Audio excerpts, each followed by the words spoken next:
distinguished guests, family and friends, speakers at today's event, fellow rabbis and priests, members and friends of the Liberal Jewish Synagogue, on behalf of the President, Chairman and Council of the LJS, I would like to welcome all of you to this special dedication event in memory of Rabbi David Goldberg, OBE, former senior rabbi and emeritus rabbi of the LJS.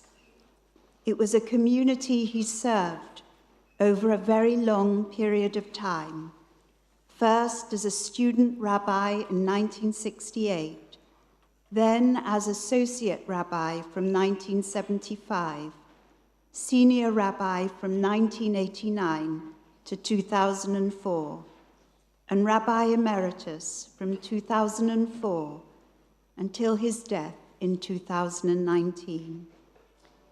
Today's dedication event allows us to remember Rabbi Goldberg and to ensure that his memory is enshrined in the very bricks of this building, which, together with Sir Peter Lazarus, Zichrono Livracha, and a team of dedicated volunteers and donors drawn from the membership of this synagogue, he oversaw during the era of rebuilding of 28 St. John's Wood Road. As a new rabbi, I worked as associate with David for nearly 4 years, and he became emeritus from when I began working here as senior rabbi in 2004 until his untimely death. He is remembered with great respect and fondness. He was a rabbi of courage, innovation, and integrity of thought. He led the way in dialogue, not only with Christians, but also with our Muslim neighbors. He was a peace builder, a writer, and an elegant, witty, and provocative preacher of sermons. It is in this spirit of remembrance and celebration of his life that I welcome all of you here to the LJS and to an afternoon of speeches and music and the dedication of the front foyer to his memory. Zichrono Livracha.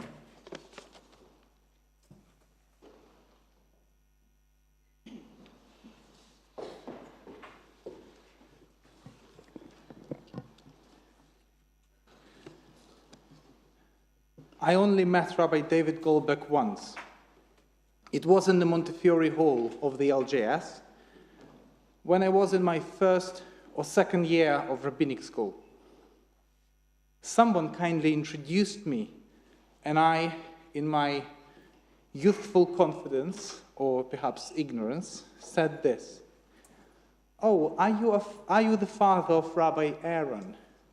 Meaning, of course, that I thought that Rabbi Andrew Goldstein was standing in front of me. Without missing a bit, David replied, "Do you remember this joke?" he said. "When the news about the Titanic sinking spread, someone said it was all the Jewish fault." "What do you mean Jewish?" another person asked. "It was iceberg." Well, iceberg, Goldberg, who cares? Well, maybe I didn't care then, but I do care now. Because Rabbi David Goldberg's name, his heritage, his sense of humor, his intellect have set a very high bar for any rabbi who stands on this bima, a bima shared by great names, teachers, scholars, including Israel Matek, Lily Montague, Claude Montefiore, Leslie Edgar, John Rayner, David Goldberg, and of course Alexandra Wright. Rabbi David Goldberg served this congregation as associate and then senior rabbi since 1975. He was educated at Manchester Grammar School, Oxford University and Trinity College in Dublin, and received his rabbinic ordination from Leobeck College in 1971.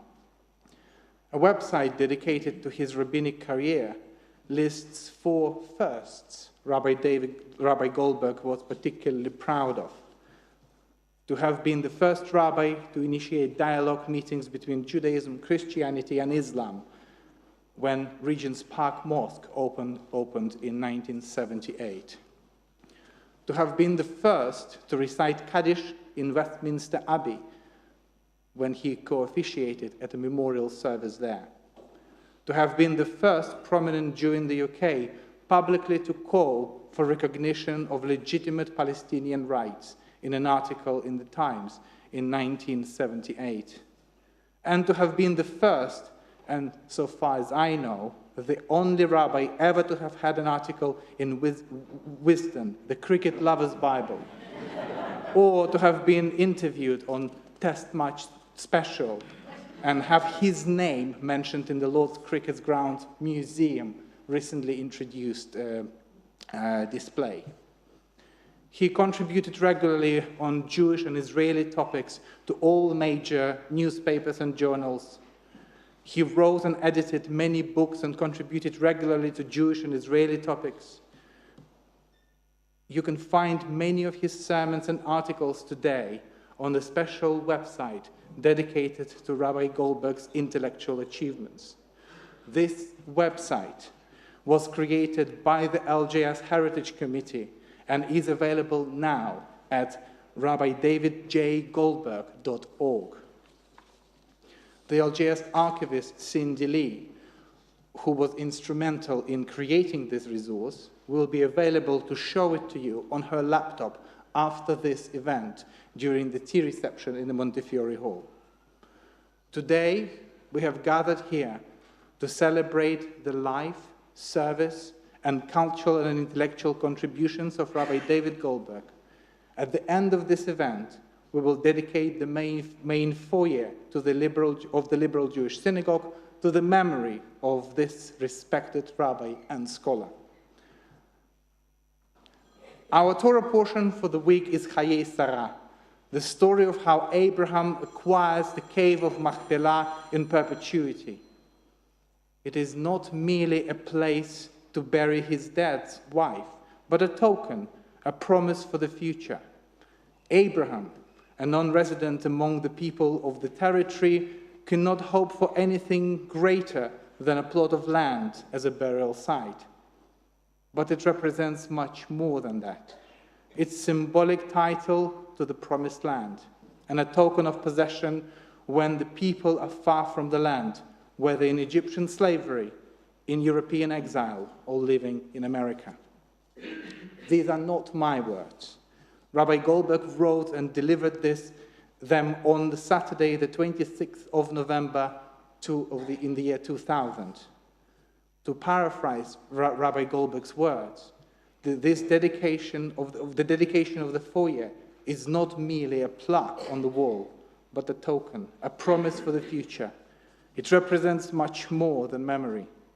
It's a symbolic title that honors the past and sets the highest bar for this synagogue's future. They say we must never forget that we are standing on the shoulders of giants of the past. I want to add that remembering is not enough. We must live our lives worthy of their memory. I want to extend my thanks to the team that put this evening together. First and foremost to you, Carol. Also to Benita Hart, Kathy Heller-Jones, the office team of the LJS and the Synagogue's Council who made this event possible. But there was another person initially involved in the planning team, Joan Schopper, David's former PA, who sadly died earlier this year. She would have been proud to see this event happen. David dedicated his final article to Joan. In it, David wrote, "It has been a fulfilling career, during the course of which I hope I may have touched others with some of my enthusiasm." Well, David has undoubtedly touched many lives. And today, we are going to hear from 4 distinguished individuals, all of whom will speak about different aspects of David's life and service. We will hear from Michael Great, or the Lord Great. Then we will hear from the Reverend Dr. Nicholas Zagowski, Canon Theologian Emeritus of Westminster Abbey. Then Jeremy Lewison, Independent Curator and former Director of Collections at Tate. And finally, from Rabbi Danny Rich, who is currently performing his duty as the Mayor of Barnet and is on the way here. And he promised me that he will be here in the next 5 minutes. He was also a former senior rabbi and chief executive of Liberal Judaism. And the music during this service is provided by the Covent Garden String Quartet. And it is my pleasure to invite Michael Great, or the Lord Great, to give the first speech.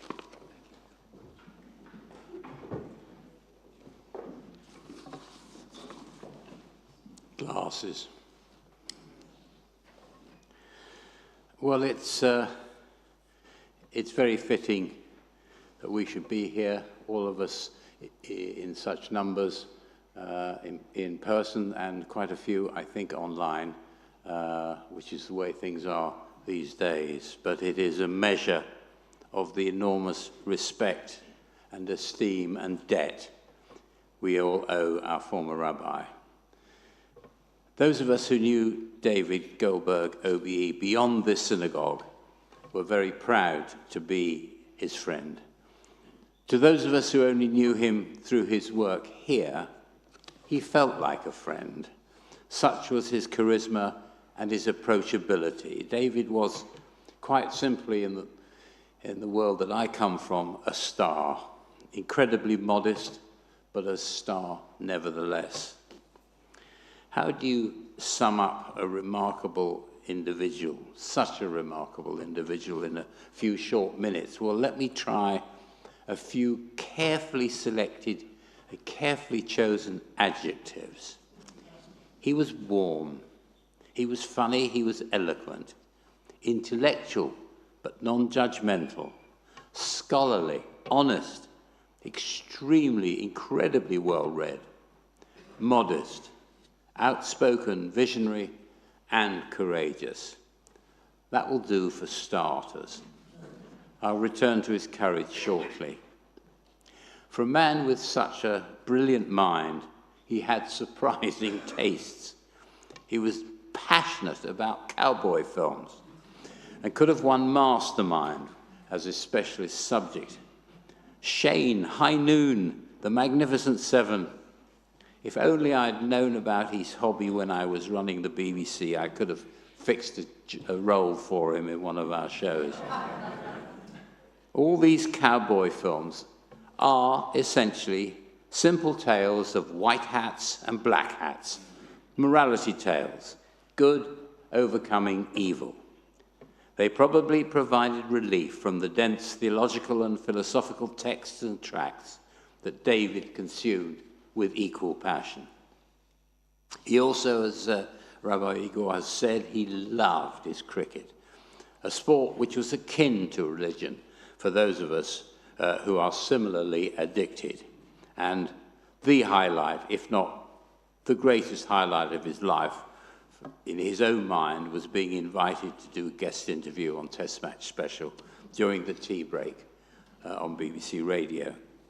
Now, all these non-career-related interests, coupled with his love of the theatre and literature, gave us an insight into a very rounded and grounded individual. Maybe that is one key to his enduring popularity amongst the congregation here at the LJS. Despite his scholarship and his enormous brain power, he definitely had the common touch. This he achieved effortlessly with his lucid prose style and his humor. His sermons could include quotes from such diverse sources as Gore Vidal, Voltaire, J.M. Coetzee, as well as the scriptures. Like all naturally gifted communicators, David could make the most complex ideas somehow acceptable without patronizing his listeners. That is a truly rare gift. Little background about David. His father was a Reform rabbi in Manchester, and David's ambition was to be a school teacher to support his burning ambition to write the great novel. That was his secret ambition. He found teaching too repetitive and predictable, so went on to Dublin to study finer aspects of theology. Following this, he enrolled in Leo Beck College, where he studied with the master, his mentor and later colleague of blessed memory, Rabbi John Rayner.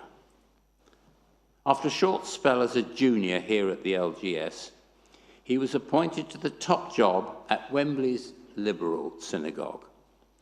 After 2 productive years, his boss retired and a new chairman appointed. David and Carol were invited to dinner by his new chairman, who outside of the synagogue was a top executive in a corporate company called Black & Decker, of some memory. And they were invited to dinner. It was a very, very posh venue, way beyond the purse of a humble rabbi from Wembley. The evening did not go well. The new chairman spent the whole meal pontificating about how he intended to run things in future, hardly pausing to hear from David. To make matters worse, at the end of the meal, the chairman invited David to split the enormous bill. Ever polite and with a gulp, David duly coughed up. As they were leaving, the chairman said to David and Carol that he was giving serious thought to leaving his big job and working full-time at Wembley Liberal Synagogue. Quick as a flash, David responded, Black & Decker's gain would be Wembley's loss. Taken aback, the chairman said, I think you got that the wrong way around. No, I didn't, said David, standing his ground. An early example of the Goldberg ready wit and courage. Shortly after this incident, not surprisingly, David received a call from Rabbi Rayner to come back home to the LJS. And Wembley's loss was without doubt St. John's Wood's gain. David and the LGS were a perfect match. With his family background in the Reformed tradition and with his training in education, he was driven by the fundamental ideas of liberal Judaism. Now, ideas are all very well, but a movement as complex and radical in the most positive sense of that word as liberal Judaism needed leaders to make it compelling and resonant and relevant to such a diverse congregation. John Rayner was one such inspirational figure, and he clearly saw in David the perfect colleague to carry the torch.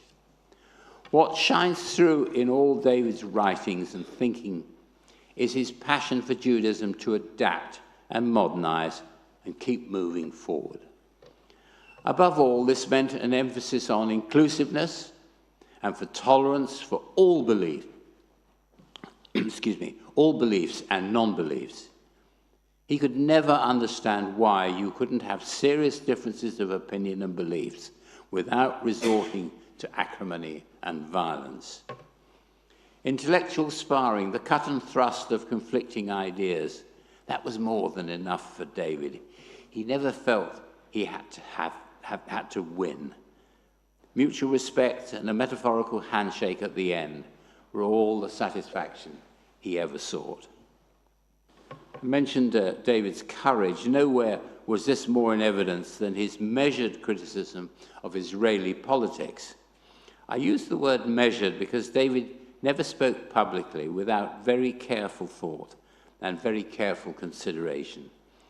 But to those in our community who believe sincerely in my country, right or wrong, even measured criticism was sometimes and is sometimes beyond the pale. I'd like to quote Carol Gould, an American writer and broadcaster, a great friend of David's, who wrote in her tribute to David as follows, and I quote, "Throughout his long career, going back to the time of the Sabra and Shatila massacre in 1982, David Goldberg used both his tongue and his pen to remind Israeli and diaspora Jews that his vision of the Jewish people being the children of the All-Merciful was being eroded. After a year of the Al-Aqsa Intifada that raged from September 2000, his public criticisms of the Sharon administration in Israel for administering an iron fist upon Israel's adversaries created a rift within liberal Jewry. Peter Sheldon, president of the United Synagogue, representing most Orthodox communities, said at the time that dissent of Goldberg's magnitude should only be expressed away from a public forum." That's the end of her quote. Well, public condemnation came from all sides, even his own, especially his own. So one can hardly begin to imagine the private pressure and the opprobrium visited upon him, and I suspect Carol, and John Rayner and his family. Neither flinched in the face of such unprecedented criticism. And that was before social media. It took huge courage to withstand the pressure to keep quiet or even to retract.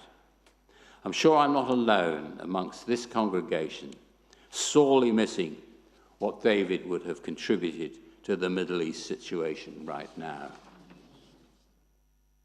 Another manifestation of David's courage was his tireless work to promote interfaith understanding and tolerance. Seder nights Shea Goldberg usually found a motley group around the egg and salt water and the Canaluk soup. Family, of course, and friends who might include the Bishop of Guildford, an imam or two, even a political representative of the PLO. David just didn't talk and think, he acted. Among the groups to which he was so dedicated were the Council of Christians and Jews and Peace Through Dialogue. The titles of these organizations speak for themselves. David was awarded a gold medal for his interfaith work, an achievement he might rank up there with his appearance on Test Match Special. A little-known fact about David: as a bachelor, he learned to speak fluent Italian. He was at the time that he was trying to impress a possible Italian girlfriend. Being David, he never lost his ability to converse in Italian and later put it to good use when he was instrumental in setting up a thriving progressive community in Milan. On a personal note, I would like to take any opportunity to offer a huge thank you to David for his contribution to this wonderful, wonderful synagogue and all that it stands for. David Goldberg took John Rayner's precious legacy and led the liberal movement forward, and always from the front. He created a welcome that was both true to our Jewish cultural and spiritual heritage, without judgment, without criticism, without precondition.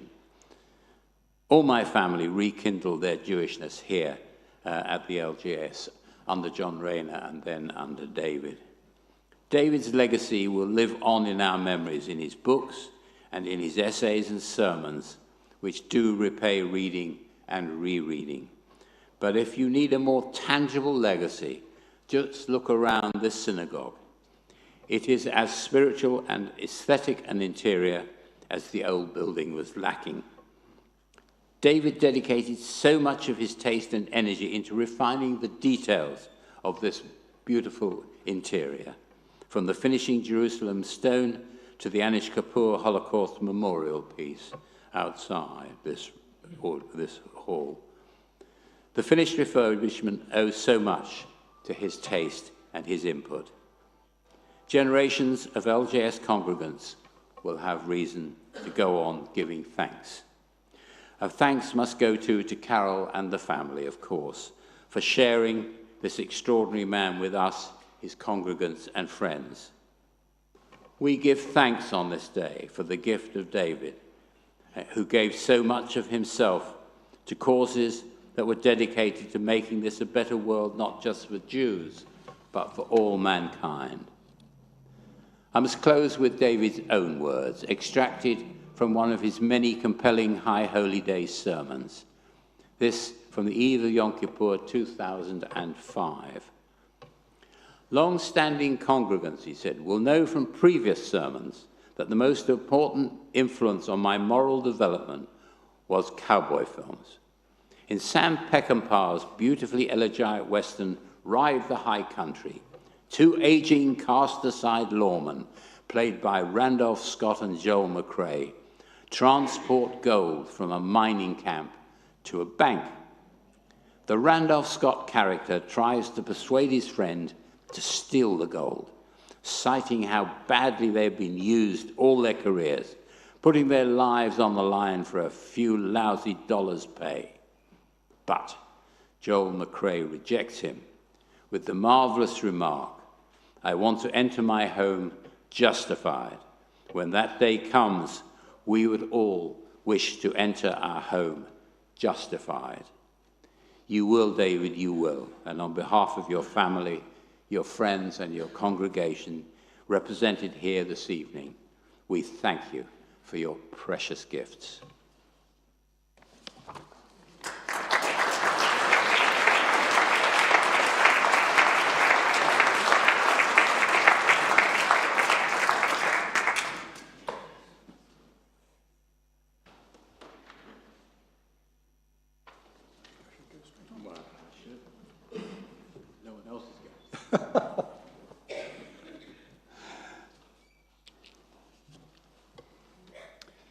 In 1999, as Lord Grade has reminded us, Rabbi Goldberg was awarded the gold medal of the International Council of Christians and Jews for his outstanding contribution to interfaith harmony.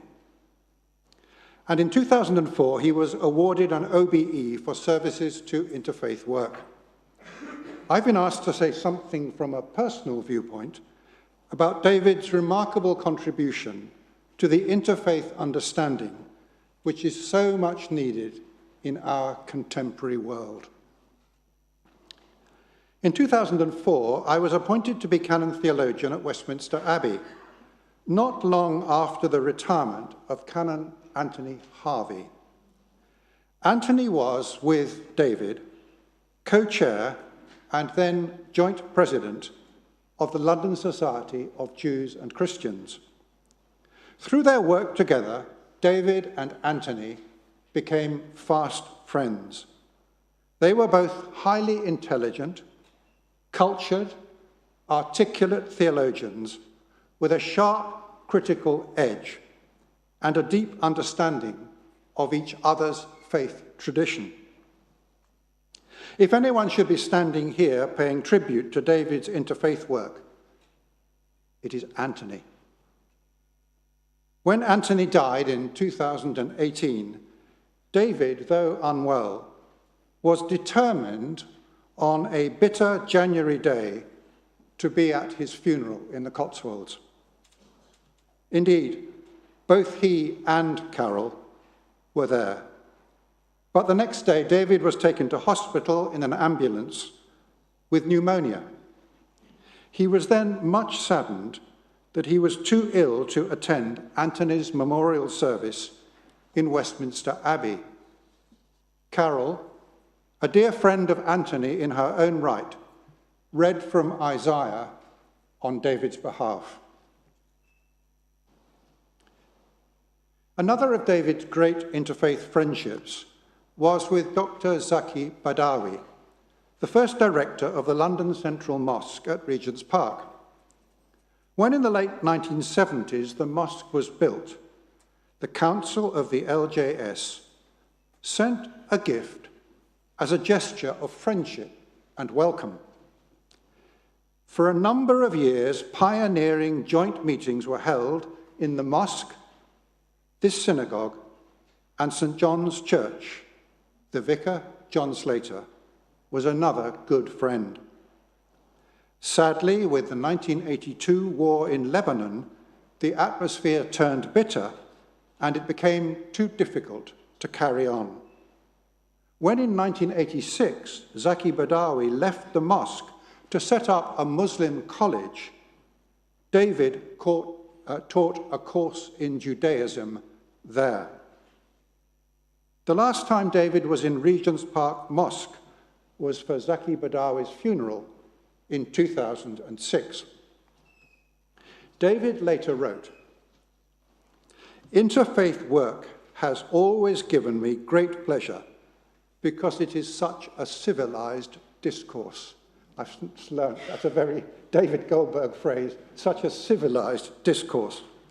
I have said, and people like Zaki and my Christian friends have always agreed with me, that we have more in common with a liberal person with a small l of another faith than with fundamentalists of our own. Liberal people can always find common cause. It's the fundamentalists who cause the problems. David was an expert at finding interreligious common cause. As I reflect on what his friendship meant for me personally, one particular instance comes to mind. Towards the end of his life, David, as many here will remember, had a wretched cancer and could no longer read. On several occasions, I visited him and Carol in their home to read poetry to him, poetry of David's choice.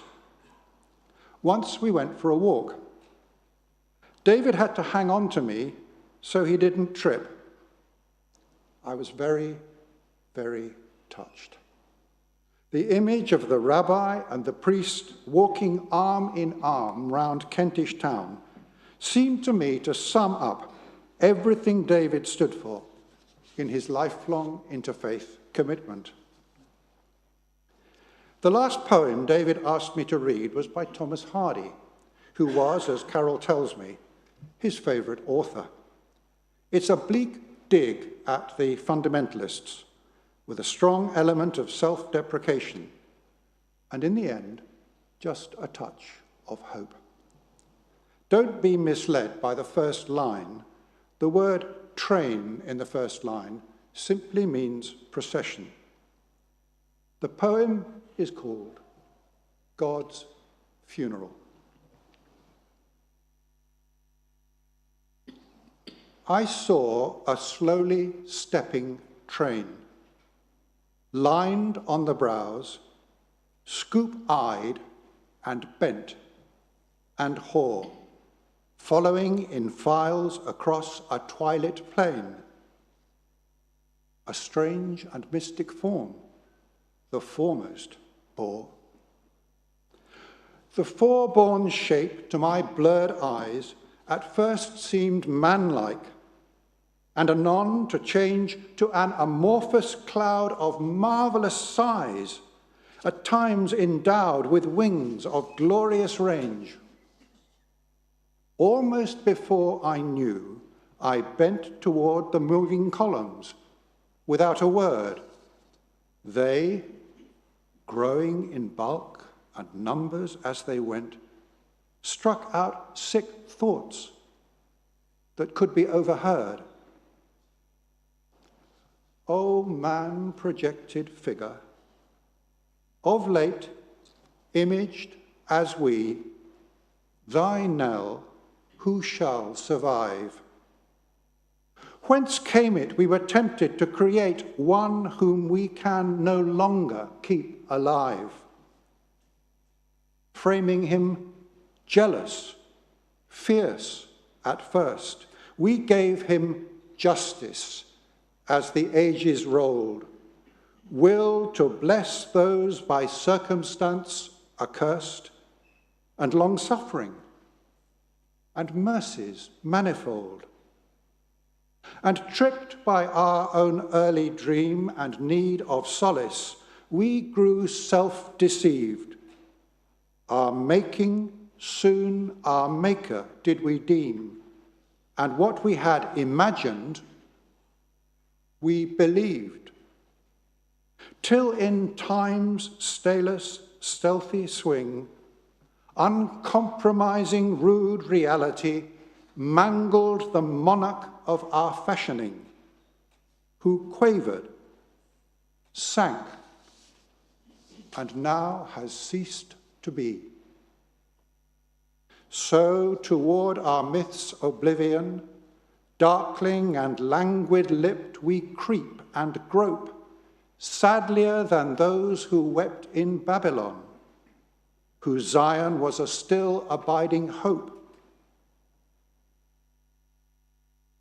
Some in the background then I saw, sweet women, youths, men, all incredulous, who chimed as one, "This figure is of straw, this requiem mockery, still he lives to us." I could not prop their faith, and yet many I had known, with all I sympathized, and though struck speechless, I did not forget that what was mourned for, I too once had prized. Still, how to bear such loss, I deemed the insistent question for each animate mind. And gazing, to my growing sight, there seemed a pale yet positive gleam low down behind, whereof to lift the general night, a certain few who stood aloof had said, "See you upon the horizon that small light, swelling somewhat?" Each mourner shook his head, and they composed a crowd of whom some were right good, and many nigh the best. Thus dazed and puzzled, twixt the gleam and gloom, mechanically I followed with the rest. David knew what it was to be dazed and puzzled, but he was, of course, incapable of following any person or cause mechanically.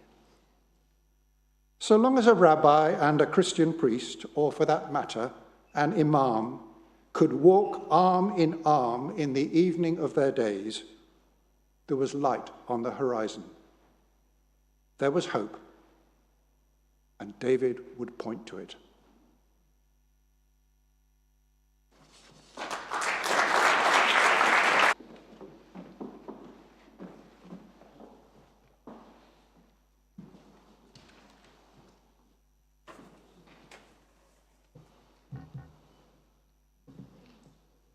How does this go live?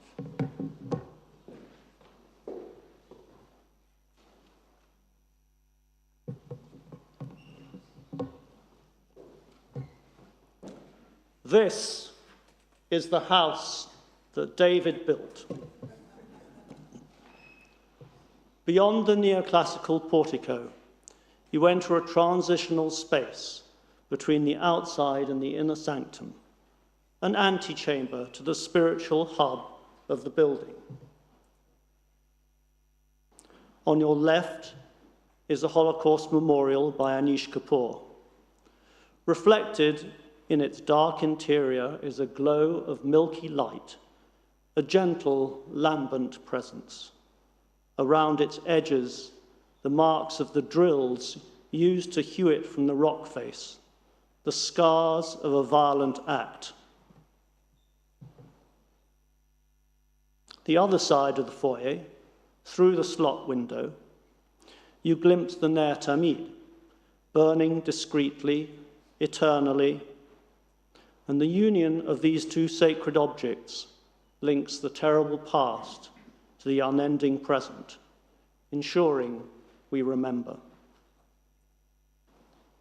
after passing into the sanctuary, designed by Israeli architects Cantor Schwartz, you apprehend at the top of the bema the doors of the ark, designed by Israeli artist Amit Shur, a mesh of cool and radiant glowing metals. They're flanked by a curved wall of Jerusalem stone, a reminder perhaps of the western wall of the Second Temple. Quarried in Hebron, the stone was installed in London by Palestinians. David, as you've heard, was a pioneer of interfaith work, not just in the UK, but as a means of reconciliation in Israel. The employment of Palestinian craftsmen in the synagogue was a living embodiment of that drive. At Hanukkah, you can see the menorah, commissioned from Israeli sculptor and architect Frank Meisler, a Kindertransport survivor educated in Manchester, where David came from. The chairs on the bema are covered in tapestries designed by Jane Firestone and embroidered by a collective of women members of the synagogue, a way of involving the congregation in the making of the new building. The scroll covers in the ark were designed by British textile artist Diana Springhall. And beyond the sanctuary, on the other side, is the epic mural by William Utermohlen depicting the festivals. It is evident that art plays a very significant part at the LJS.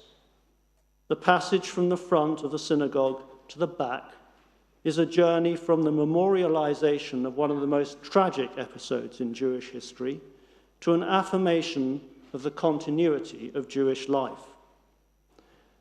I can think of no other synagogue where art plays such a fundamental role in the creation of a spiritual narrative, in setting a mood, in offering a place of beauty for reflection, in creating a makom, a site of encounter with the divine. And the inspiration for that was David.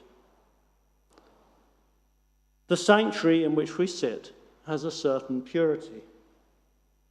Among precedents in the creation of a spiritual narrative,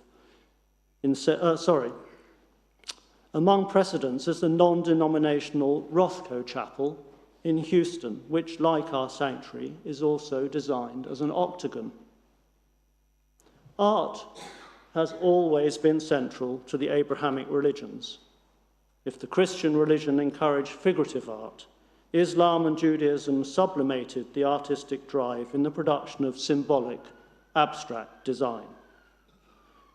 In embracing art, the LJS was not unique among Jewish institutions, but in its alignment with cutting-edge contemporary art, it perhaps was.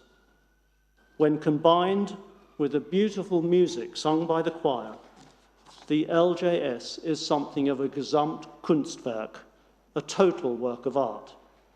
David's vision for the synagogue was one of wholeness, an integration of spirituality, humanity, and culture. As you've heard, David was a highly cultured man. With an Oxford degree in English literature, he remained an impassioned reader for the rest of his life, with a particular liking, as you've heard, for the novels of Thomas Hardy. Hardy was a novelist of compassion, but also of darkness, which keyed into David's long-standing preoccupation with mortality. His favorite opera was Don Giovanni, a tale of hubris, arrogance, and hedonism, where a terrible sense of entitlement leads to a diabolical end. Or, alternatively, an opera about a freethinker, an anti-clerical rebel who takes on the institutions and fails heroically. It's a tale of moral ambivalence, representing on the one hand enlightenment and independence, and on the other immorality and harmfulness. It presents the complexity of life in all its guises. What is it that links these together, if not the imperfection of humankind and recognition of human flaws? David was very aware of those, not least in himself. There was a streak of vanity in his personality, but also an ability to laugh at himself. Above all, however, was that sense of melancholia. Aside from Shakespeare, whose plays you would expect David to admire above all others, having studied them in detail at Oxford, his favourite play was Chekhov's Uncle Vanya. According to Carol, David used to wonder who could not be moved by Sonia's final monologue, in which she faces up to mortality and articulates a positive vision of the afterlife in the context of hers and Vanya's harsh and unhappy existence. It is a humbling, compassionate, redemptive speech, and one that gives hope. What does all this tell us about David and his attitude to art? It is that high culture played a large part in his life, that he was deeply aware of human frailty and imperfection, and that from the fragility and flaws, great art could be created of lasting and universal significance that could inform and supplement the religious beliefs or codes that Judaism promotes. Great artists can reveal new paths of understanding in ways that words cannot. But words were also very important to David, who was not only a literary scholar, but a distinguished writer. I'm not sure that David would make a distinction between the lessons of the Torah and the wisdom derived from a writer like Shakespeare. Both have a place, and both could be applied to promote a moral way of life. And if I may be so bold as to say it in this sacred place, what is Torah but a great work of art? Among artists, there was a special place in David's heart for Paul Cézanne. Not having asked him why, I can only speculate that he would have admired Cézanne's authenticity, his acknowledgement of the difficulty of painting, his depictions of rugged countryside that maybe reminded David of his long walks in the Peak District, and his portraits of peasants like the gardener Vallier, an intense depiction of old age, and one pervaded by sadness and resilience that maybe touched David. There's an awkwardness to Cézanne's art that refuses the simple solution, that gets to the fundamental reality of the object, its objectness, if you like, its palpable nature, rather than mimicking the visible. Distortions, impure forms, imperfect perspective all characterize Cézanne's quest for authenticity. Truth in Cézanne is not optical, but felt. Feeling was, I think, at the heart of those of David's sermons that I had the honor to hear. Oops. David and Carol's home in St. Bartholomew's Villas contains a group of drawings and paintings that have personal meaning. They acquired their first work on a trip to Israel 2 years after getting married. A small bronze sculpture, which you can see here by Aaron Betzalel, of New Yorkers, a work that to me suggests the harshness of urban living, the emaciated figures, hollowed out and worn away by life in the big city. They thought long and hard about it, having very little money after buying their first house. It was either to be a dining table or the sculpture.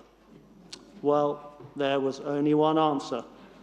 The dining table would have to wait.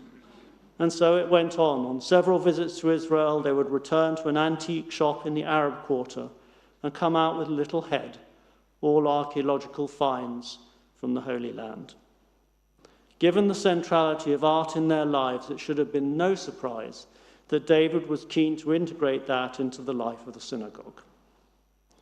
The Utermohlen Commission in 1978 gave him his first real opportunity. Irvin Seller, a fashion retailer and then a property developer, approached the LJS, of which he was a member, with a sum of money to commemorate his father Jonas, who had recently died. David formed a committee, and the usual somewhat institutional projects were put forward, but David was determined to do better than that. He and Carol had a long friendship with Utermohlen, whose mother-in-law had been David's landlady in Oxford.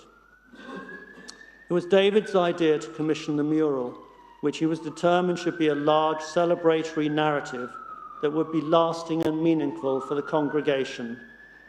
With its echoes of Poussin and Giotto, it has gravitas. The commandments forbid the worship of graven images, so there are none within the sanctuary itself. But outside the sanctuary, David felt it was fair game. He wanted his monuments to be of and relevant to his time, and especially to his kind of Judaism, liberal Judaism, and for that he required the collaboration of the best contemporary artists and craftsmen. The Utemolen hung in the old Montefiore Hall on 3 canvases separated by pilasters, which you can see on the left. No one seeing it today would guess that, but the architecture made sense in that it divided up the festivals of Pesach, Sukkot, and Shavuot. When it came to moving into the new building, there were no pilasters, and the only wall wide enough was in the rear foyer behind me. The panels had to be joined and bent around the corner. The next commission was, of course, the new synagogue, and it was perhaps the greatest. There were important precedents in post-war ecclesiastical architecture in Basil Spencer's Coventry Cathedral and Frederick Gibbard's Liverpool Metropolitan Cathedral. Both are filled with the great art of their time. But more importantly, these architectural masterpieces also represented a radical rethinking of church design, setting altar and congregation on the same level and ensuring clear sight lines. The new LJS was not on that scale, but the redesign was equally radical. David put together a strategic planning group that reported its findings on the 8th of July 1982. And you can hear his voice coming through the report, and I'm now going to quote it at length. Ideally, one would wish to create a synagogue environment which fulfills spiritual needs, attracts the studious, and welcomes those looking for congenial surroundings in which to meet friends and relax. It cannot be claimed that the LGS is particularly successful in meeting any of these desiderata. Our main synagogue is austerely impressive when full on the high holy days and on special occasions, but overwhelmingly depressing with just 200 congregants dotted around on the average Shabbat. The Montefiore Hall, although greatly improved by the murals and new decor, is still an imposingly large hall which does not easily divide up. Taken individually, our major facilities are impressive. Taken together, the sum is less satisfactory than the parts. Overall, the LJS exudes stateliness, dignity, tradition, but not comfort. Any redevelopment of the site must preserve the best of the traditional features while adding functional modern amenities. So David set about it, establishing a steering committee chaired by Peter Lazarus and a design and use committee chaired by Neil Levitt. But David was their inspiration. He was clear that this was a once-in-a-lifetime opportunity to design a synagogue. It must be to the highest standard and must avoid being institutional. He was concerned to get all the details right, from the way in which the scrolls can be glimpsed through the closed doors of the ark to the lighting that can be dimmed for Yizkor and Nela. And I've dimmed them in his honor tonight, partly so you can see the slides better. The Ner Tamid was to have an actual flame and not an ersatz electric one. When comparing photos of the old sanctuary with the new one, we can see what a change took place. This was a bold move to part from tradition. The old sanctuary had dark wood paneling, ionic columns, a bema like a stage so high above the congregation that it was forbidding and separated the congregation from the rabbinate. It had uncomfortable wooden pews, and above all, it created an impression of darkness, or at least an absence of color. To deviate from this was courageous. What was needed was a synagogue for a new era a building that would represent the direction of travel of the flagship of liberal Judaism into the light, from an authoritative view to a questioning one that fostered accessibility rather than aloofness, that encouraged participation and community.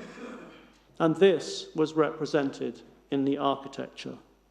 As the report states, the LJS should see its future far more as a community centre in constant daily use than as a cathedral which comes to life primarily on Sabbaths.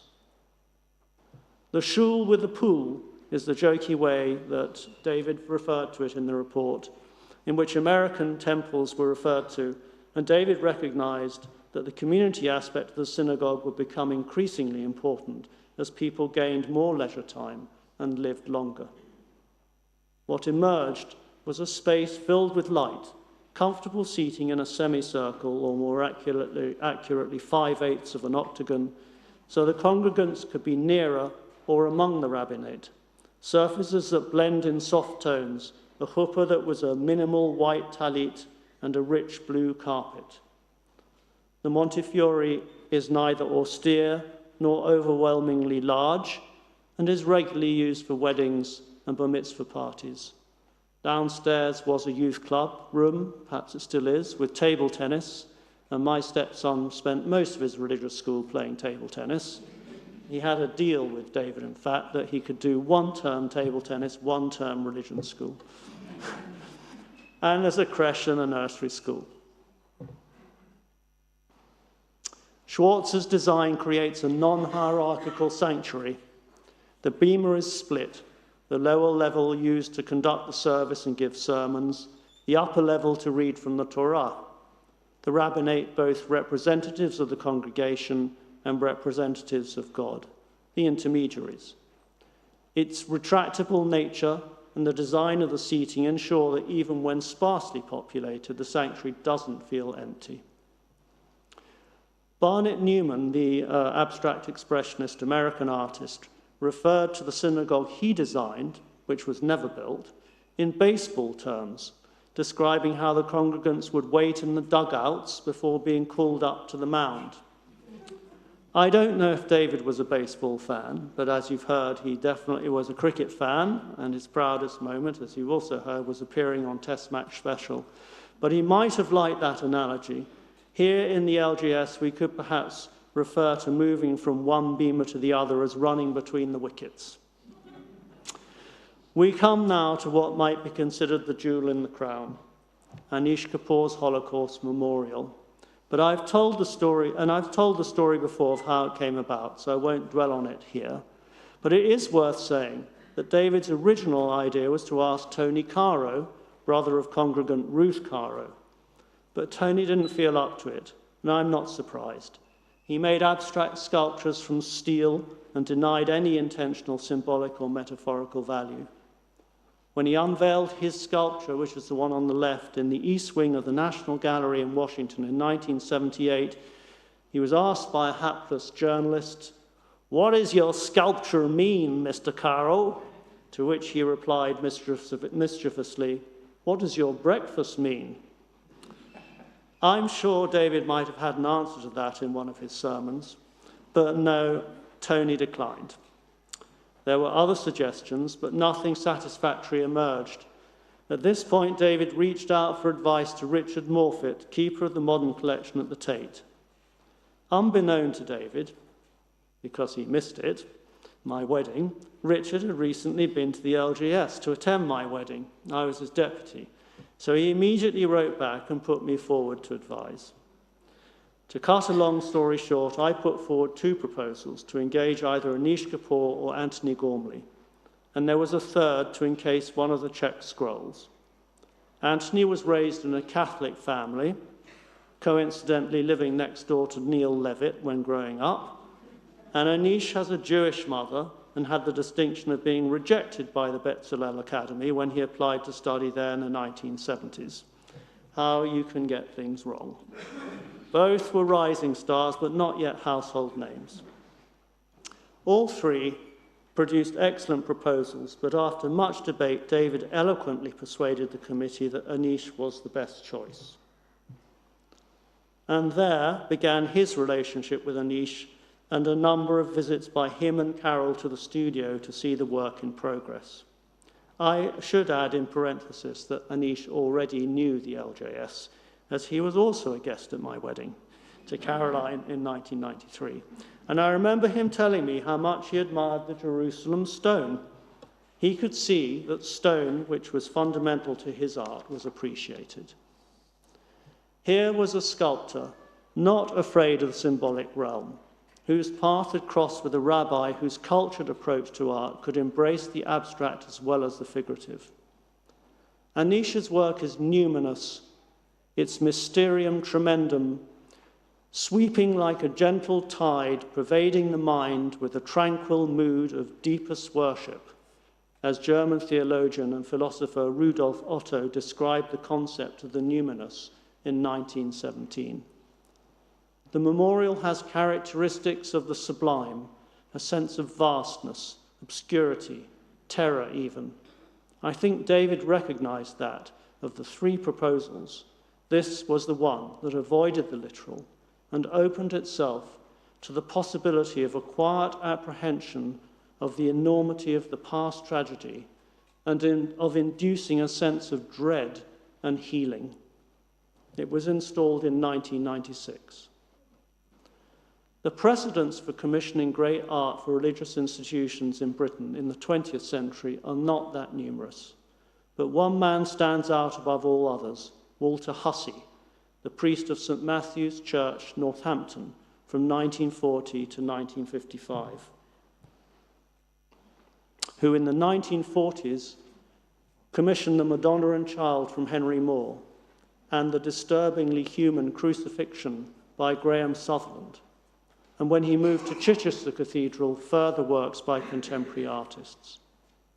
But he did not commission the building of a new church. If Hussey is remembered above all for commissioning the Moore and the Sutherland, David should be remembered for the outstanding quality of the new synagogue and its artifacts, not least the commission of the Anish Kapoor, which was a groundbreaking work within his oeuvre. Without his enthusiasm, attention to detail, and encouragement to achieve the highest standards, none of this would have turned out this way. The Kapoor was the last piece in the jigsaw, the completion of a project to revitalize the synagogue and make it fit for the 21st century. At the end of his reflection, published in the LJS newsletter in June 2019, after his death, David wrote, "Ultimately, the afterlife consists not in physical resurrection, but in being remembered by future generations. Whenever people fall silent before the Holocaust memorial, gather in conversation opposite the Harvest Festival mural, or celebrate the festival of Hanukkah, I hope that they will remember positively my aesthetic contribution to our synagogue over 30 years. David, you will not be forgotten."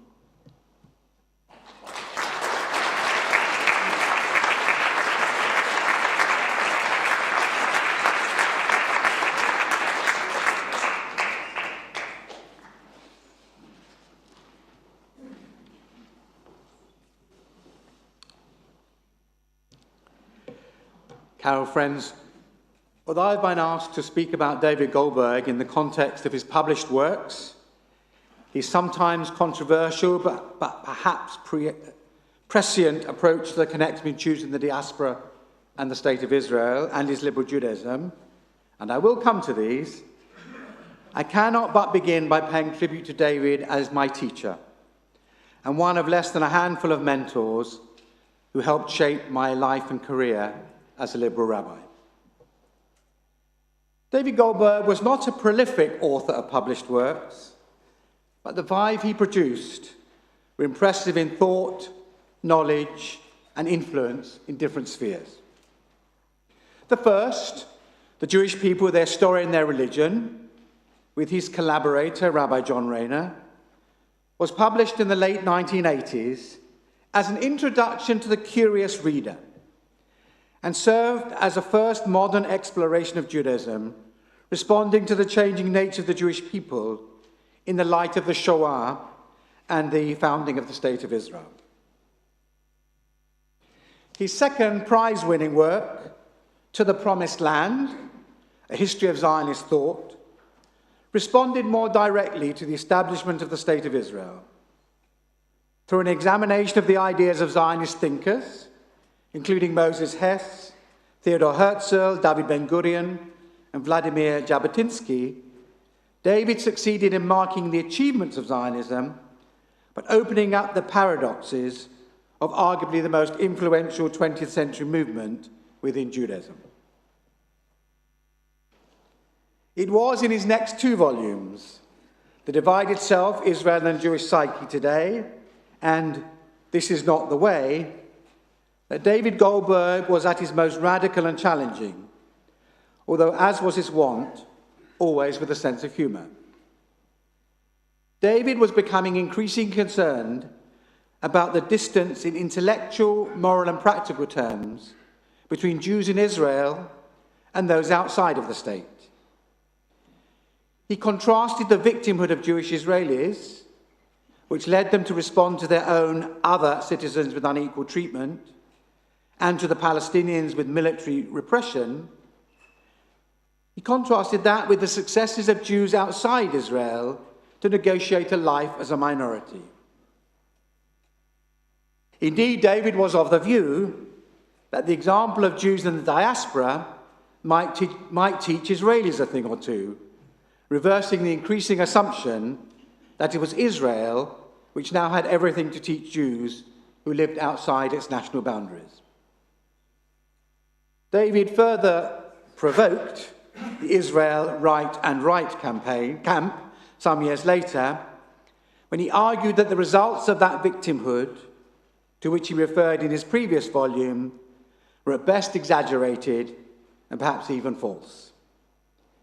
His rejection of the equating of anti-Semitism with anti-Zionism and of making excuses for the behavior of the State of Israel shook many, and his liberal idea that a Jew is simply somebody, or a Jew rather, not a liberal Jew, and his liberal idea that a Jew is simply somebody who claims to be one was a step too far even for some of his more radical counterparts.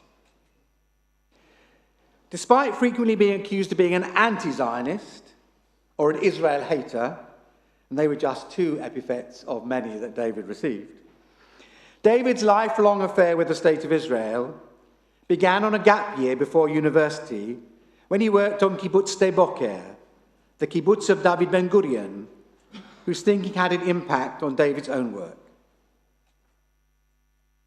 I've read in many places that David's favourite quotation was ironically from Theodor Herzl, the founder of modern political Zionism. I quote of Herzl: "Things never work out as well as we hope or as badly as we fear."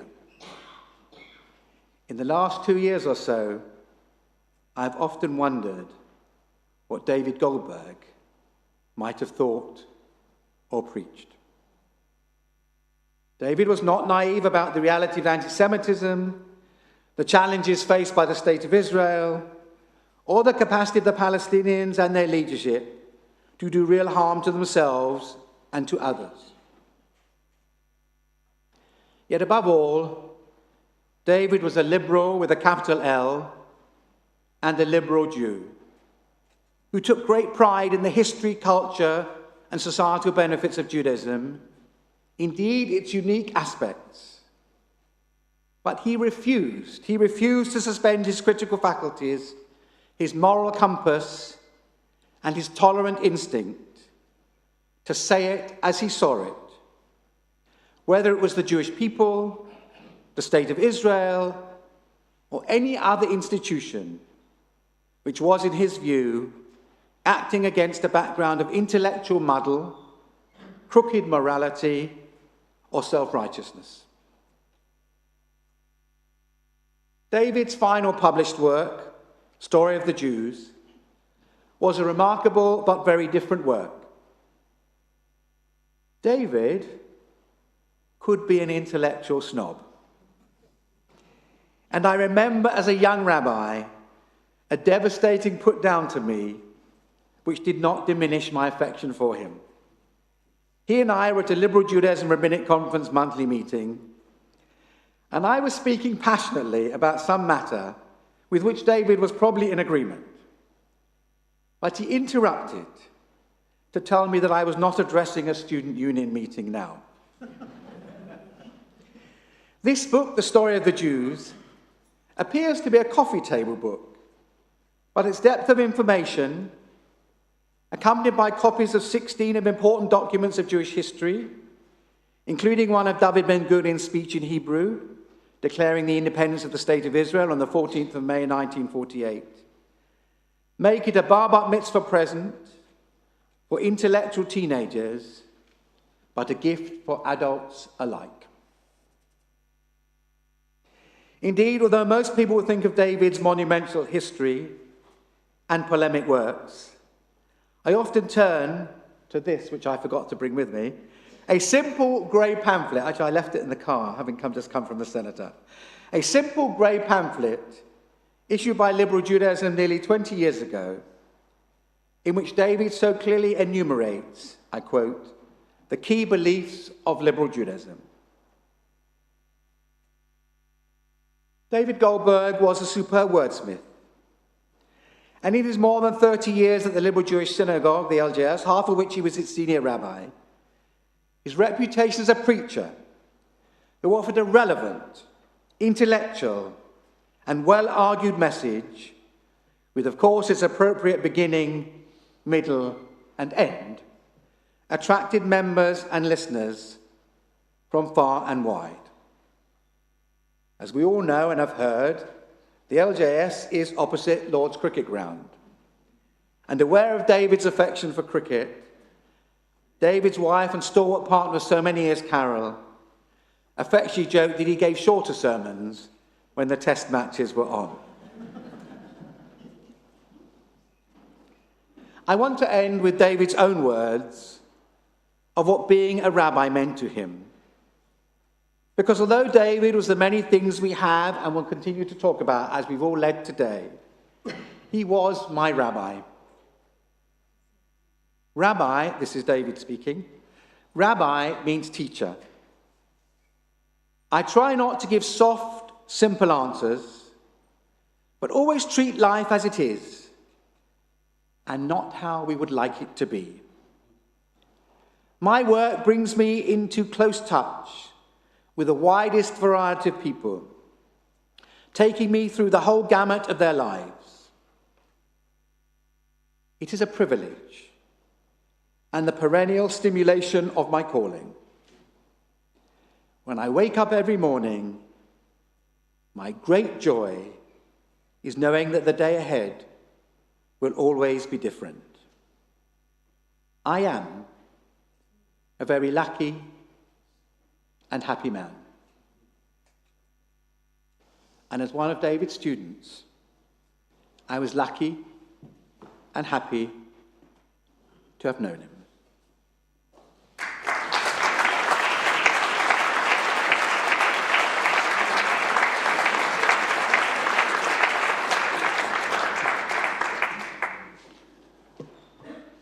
The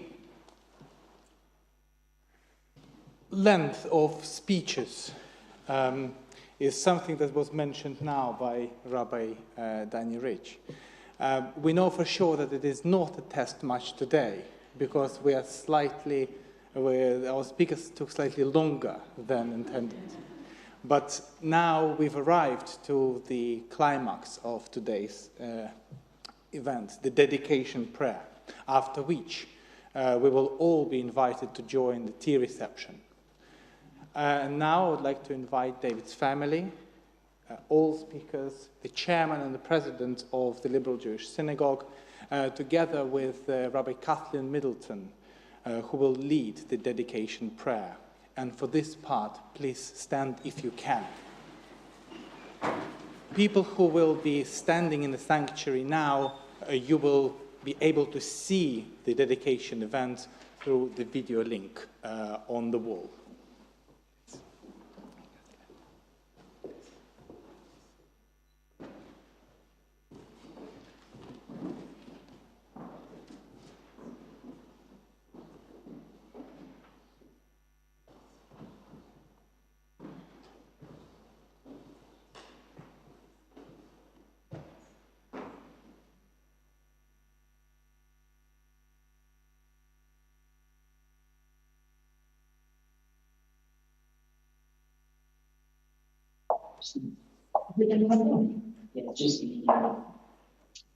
Carol, if you step to one side, you can pull it down. Or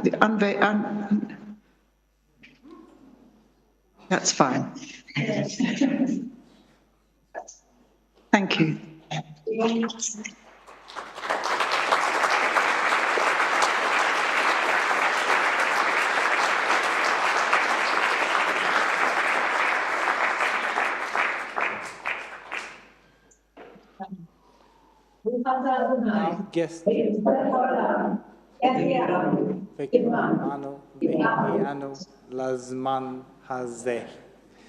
So now we're all invited to go and join the tea reception through the David Goldbergs foyer.